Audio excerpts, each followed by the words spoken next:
Yo, what in the world is the law of thirds? What in the hot chicken grease is the law of thirds?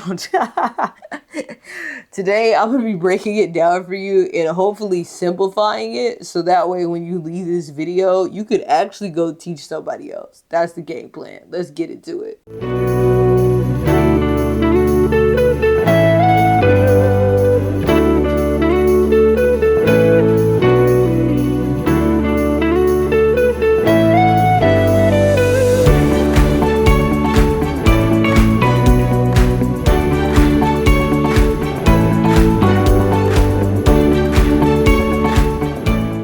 Okay, this rule of thirds is one of the quintessential rules when it comes to directing photography and just filmmaking in general, right? Even content creation, people use this rule. If you don't understand it, what I suggest is watch this video once, make it all the way through. Then I want you to go watch either your favorite music video from a major artist, a film from one of your favorite films, and turn the sound off, and then watch the shots and see how it's applied over and over and over and over again.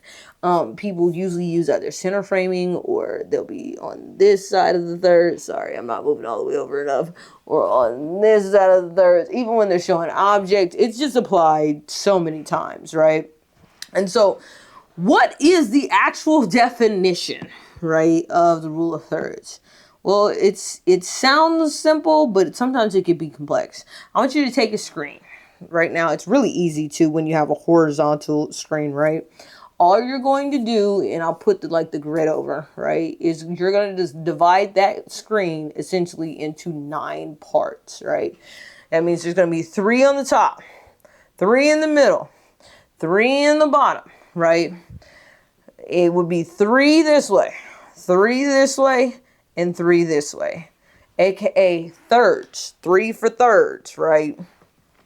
And all it really is that when you shoot or you take a photo, you place somebody or people in one of those thirds. So center framing, I'm in the center third, right? Boom. This, I'm in this third over here, right? I'm in this third over here. If I have somebody, I could be in the bottom third. Then I'll have somebody at the top third up here or here, right? And then here at these thirds. So that's the gist of what it is. And for whatever reason, in our brains, it is something that is physically and visually appealing to us. And it's the way that we've been shown objects, it's the way that we've been shown storytelling through the camera for so long that when we don't see it, it's like it feels off. It's something that subliminally registers. So that's the short version and hopefully the simple version of the definition. Now let's break it down a little bit further. All right, so step number 2 is just let's check out some of these examples, right? Let's check out some examples of just shots. I'm gonna take some shots from some films, some photos, and etc., right? And so when we look at these shots, right, when you're composing a shot, the idea is to place your subject along these lines or in their intersections, right? And so I'm going to take these same shots and I'm going to put the guidelines over the shots so that you guys can now see.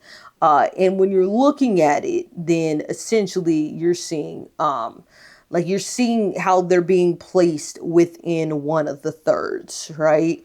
And so hopefully when you're shooting things yourself, you now start to pick up on that and you start to place things in one of the thirds. You really can't go wrong if you use the law of thirds. Now, mind you, lighting and all that's a whole nother topic, right? But just visually placing somebody in a third is going to be more visually appealing for your audience. All right, let's look at some other actual applications, practical applications we can use in photography.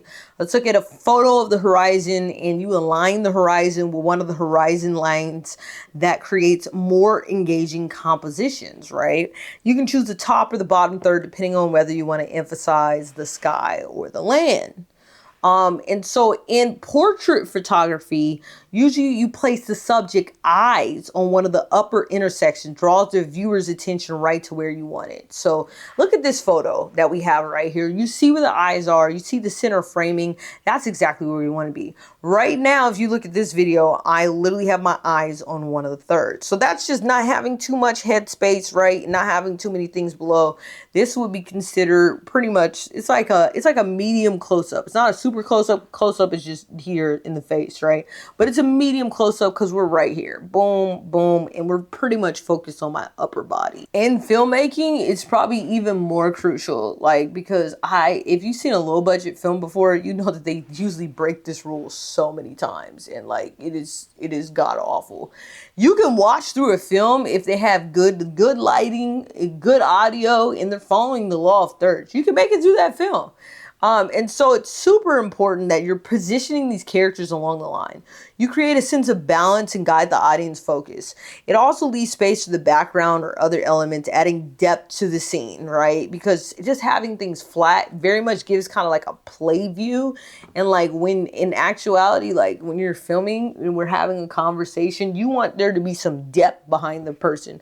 So like get up off the background. Like I hate when people get up off that wall, like, cause that looks horrible. And so you need to use the law of thirds over and over again. Like I said, go watch your favorite film, turn the sound off for at least like 10 minutes, and you'll see that they use this to a T. Crisp, crisp, crisp, crisp. There's always exception to the rule, right? But usually people are breaking the exceptions on purpose, right?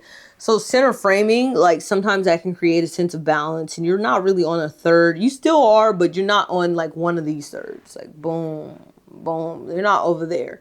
And so they'll do that on purpose when they want to create like that sense of just balance or drastic focus, or people will purposely break the law of thirds in order to create chaos in the scene and make your brain feel chaotic. And it literally does. You may not notice it, but it definitely does. All right, that's it for today, guys. I hope that I gave you enough information to be able to break this down on your own. Be sure to check out our website for a bunch of additional resources. Hit the like button, sub button, bell button. You gotta go.